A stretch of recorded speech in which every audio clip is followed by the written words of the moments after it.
دن ہے آج ہی کی تاریخ کو سن 1950 میں ہمارے دیش کا جو قانون ہے، جو سمویدھان ہے، وہ نافذ کیا گیا تھا۔ اقبال فرماتے ہیں، اس دور میں اور ہے جام مور ہے جم مور، ساقی نے بنا کی روش لطف و ستم مور، مسلم نے بھی تعمیر کیا اپنا حرم مور، تہذیب کے آذر نے ترشوائے صنم مور۔ فرماتے ہیں، ان تازہ خداؤں میں بڑا سب سے وطن ہے، ان تازہ خداؤں میں بڑا سب سے وطن ہے، جو اس کا پیراہن ہے وہ مذہب کا کفن ہے، جو اس کا پیراہن ہے وہ مذہب کا کفن ہے۔ فرماتے ہیں، بازو تیرا توحید کی قوت سے قوی ہے، بازو تیرا توحید کی قوت سے قوی ہے، اسلام تیرا دیس ہے اور مسلمان تو مصطفی ہے، اسلام تیرا دیس ہے اور تو مصطفی ہے۔ یہ ہمارا ملک ہندوستان بڑا عظیم ملک ہے، اور کیوں نہ یہ عظیم ملک ہو کہ اس ملک کی سرزمین پر سب سے پہلے اللہ کا پیغمبر اس دھرتی پر تشریف لایا، کہ جب حضرت آدم علیہ السلام، آپ جانتے ہیں ہمارا دیش، ہمارا ملک، ہمارا ہندوستان یہ مہان ہے، اس بھارت کو بھارت مہان کہا جاتا ہے۔ یہ بھارت کو بھارت مہان کس لیے کہا جاتا ہے؟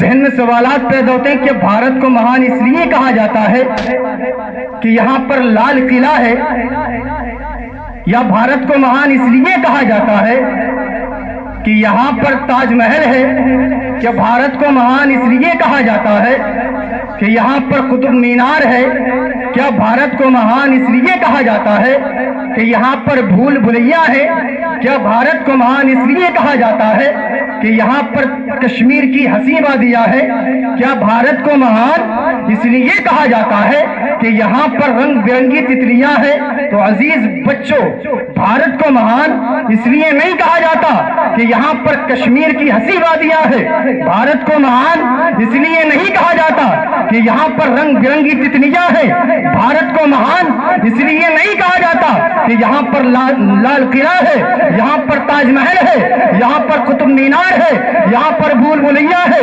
بلکہ بھارت کو مہان اس لیے کہا جاتا ہے کہ یہ بھارت وہ مقدس سرزمین ہے، یہ بھارت وہ عظیم الشان سرزمین ہے کہ اس بھارت کی سرزمین پر سب سے پہلا آدمی، سب سے پہلا انسان، سب سے پہلا نبی، سب سے پہلا غازی، سب سے پہلا نمازی اس بھارت کی سرزمین پر تشریف لایا، اور یہ وہ سرزمین ہے کہ جس سرزمین پر سب سے پہلے حضرت جبریل تشریف لے کر کے آئے۔ اس لیے بھارت مہان ہے، ہمارا بھارت اس لیے مہان ہے، بھارت اسی لیے ہمارا مہان ہے۔ ہاں، اور ویسے تو ہر ملک، ہر دیش خدا کا دیش ہے، اللہ اور اس کے رسول کا دیش ہے، لیکن ہماری وفائیں اس بھارت کے ساتھ جڑی ہوئی ہیں، اس ہندوستان کے ساتھ جڑی ہوئی ہے، لیکن افسوس کی بات یہ کہ ہم نے، ہمارے آباء و اجداد نے جو محنتیں، جو کاوشیں، جو کوششیں اس دیش کو آزاد کرانے کے لیے کی، ہم نے اس کو بھلا دیا، ہم نے اس کو پس پشت ڈال دیا۔ ہماری خانقاہوں سے، ہمارے مدارس سے، کیا آپ کو پتا نہیں ہے بھارت کو آزاد کرانے کے لیے جو سب سے پہلے اٹھا وہ ہماری ہی مدارس سے پڑھنے والے علماء تھے، مولانا فضل خیر آبادی، مولانا صدر الدین آزردہ، کہ جنہوں نے دہلی کی جامع مسجد میں سب سے پہلے انگریزوں کے خلاف فتوی جہاد جاری کیا، جہاد کا فتویٰ جاری کیا، لوگوں سے کہا، لوگوں ہمارا دیش غلامی کے دور سے گزر رہا ہے، ہمارے دیش کے واسی، ہمارے دیش کے رہنے والے لوگ انگریزوں کے غلام بن چکے ہیں، تم پر جو ہے ظلم و جبر کیا جا رہا ہے، تم کو جبر کی چکی میں پیسا جا رہا ہے۔ فرمایا تم سب پر دیش کے لیے، دیش کو بچانے کے لیے، دیش کو ہرا بھرا کرنے کے لیے اب انگریزوں سے جہاد کرنا یہ فرض ہو چکا ہے۔ یہ کس نے کہا؟ مولانا فضل خیر آبادی نے، ہمارے علماء نے۔ آپ ذرا سوچے تو صحیح، علامہ حضرت موہانی اتنے بڑے عالم، اتنے بڑے قابل عالم شخصیت، انگریزوں نے قید کر لیا۔ قید کرنے کے بعد لگا دیا چکی پیسنے کے لیے۔ انگریزوں نے کہا حضرت موہانی کیا تم اب بھی اپنے دیش کو بچانے کے خواب دیکھتے ہو، اپنے دیش کو آزادی دلوانے کے خواب دیکھتے ہو؟ تو حضرت موہانی نے کہا تھا ہے مشق سخن جاری، چکی کی مشقت بھی یک طرفہ تماشا ہے، حضرت کی طبیعت بھی جو چاہو ستم کر لو۔ اے انگریزوں تم نے چکی پسوانا کی چکی پسوا لیا۔ اے انگریزوں تم کیا یہ سمجھتے ہو اتنی محنت و مشقت کرنے کے بعد میں اپنے دیش کو آزاد کرانے سے پیچھے ہٹ جاؤں گا؟ سنو، ہے مشق سخن جاری، چکی کی مشقت بھی یک طرفہ تماشا ہے، حضرت کی طبیعت بھی جو چاہو ستم کر لو، تم اور بھی کھل کھیلو پر ہم سے قسم لے لو کہ ہو جو شکایت بھی۔ کبھی شکایت کوئی شکوہ نہیں کیا۔ اللہ اکبر۔ ہمارے علماء نے اس دین کو اس دیش کو بچانے کی خاطر اپنی جانوں کا نذرانہ دے دیا، اپنی جانوں کو قربان کر دیا۔ تو یہ دیش، اس دیش میں، اس دیش کی مٹی میں آج بھی اللہ اکبر، اس دیش کی مٹی کو آپ سونگیں گے، آج بھی علماء کے خون کی اس دیش کی مٹی سے خوشبو آئے گی۔ تو یہ دیش کو آزاد کرایا۔ اور